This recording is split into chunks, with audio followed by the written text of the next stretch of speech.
Respected guests, ladies and gentlemen, Namaskar. I am privileged to be the chief guest at this closing ceremony of the year-long celebration, the 70th anniversary of the adoption of the Indian Constitution, organized by Indian Institute of Spices Research, Kozhikode.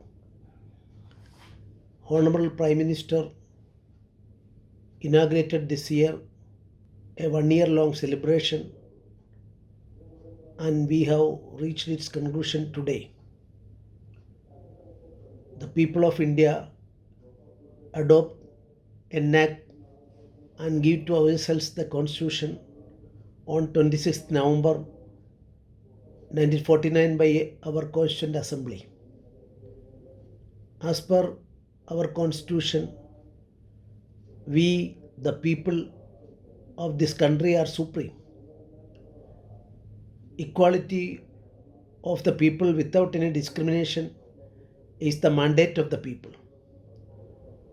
According to the preamble, our Constitution guarantees justice to all, liberty, equality, fraternity, etc. So we are sovereign, and India is the largest democracy in the world.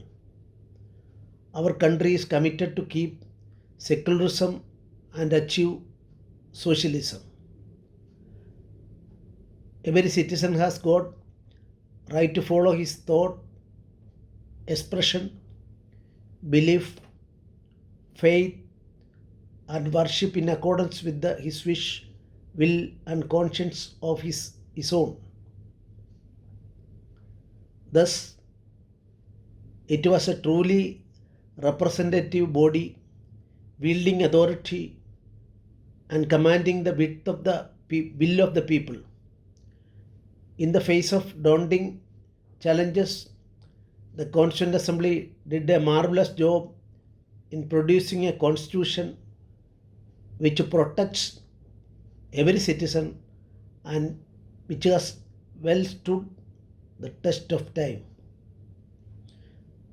The Constituent Assembly of India, which drafted and adopted our Constitution 70 years ago, consists of people representing all walks of life, including the freedom fighters themselves.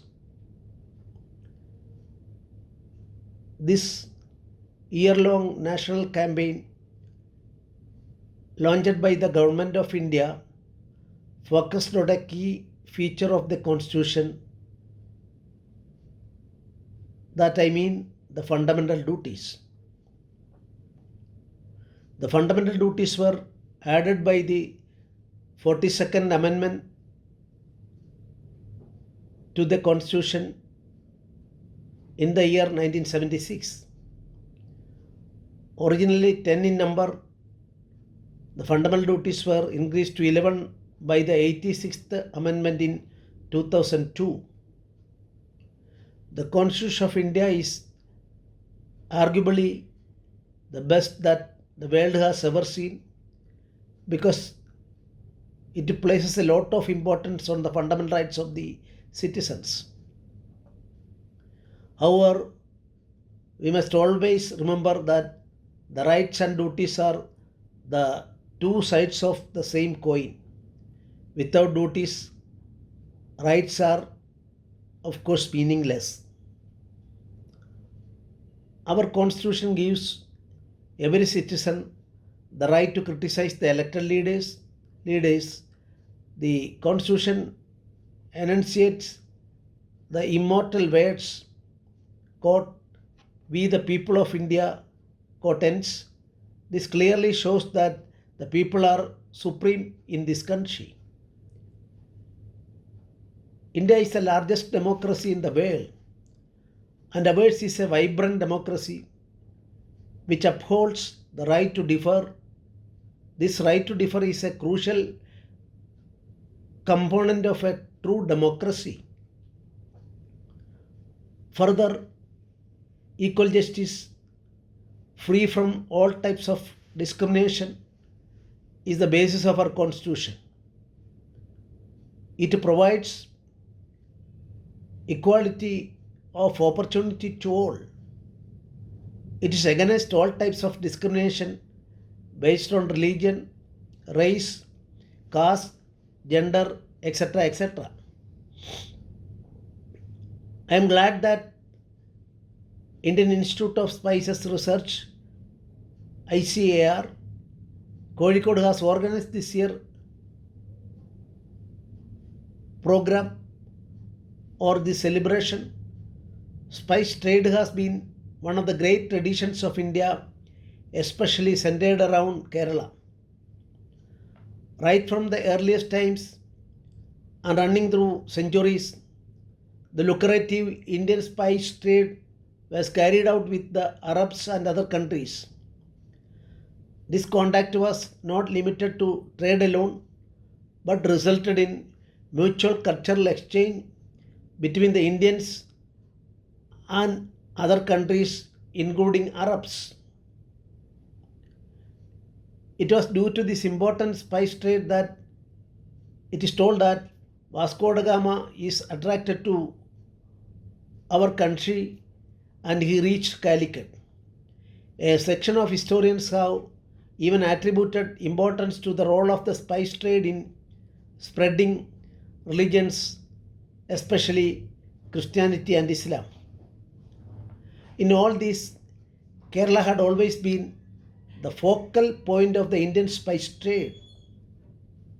The Chinese historian Ma Huan, who travelled to Kerala during the medieval times, described Calicut as very friendly, harmonious, and a dynamic place where trading was fair.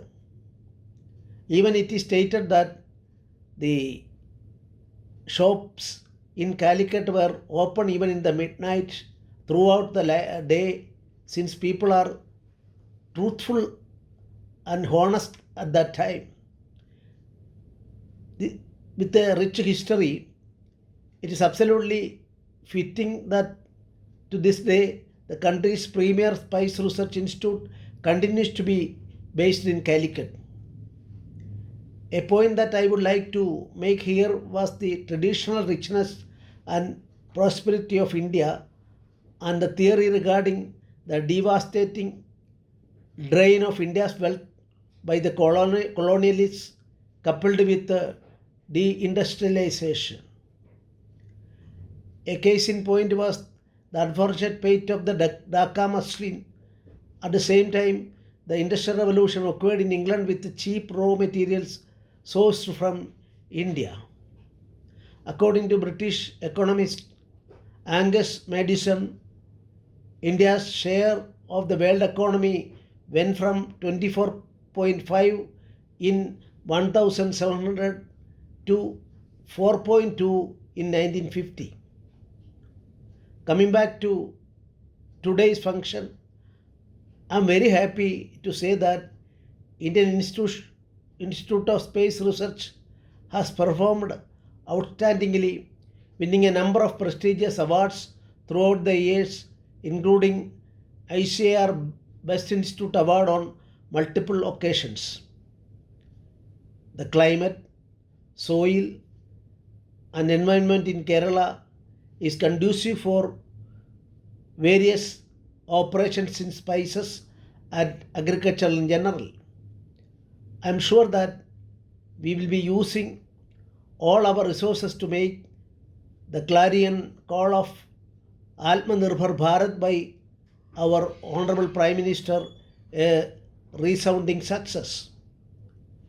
With these few words and with the kind permission of all of you, I hereby inaugurate this closing ceremony of the year-long celebration on the 70th anniversary of the adoption of the Indian Constitution organized by ICAR Kozhikode. Thank you very much for all. Jai Hind.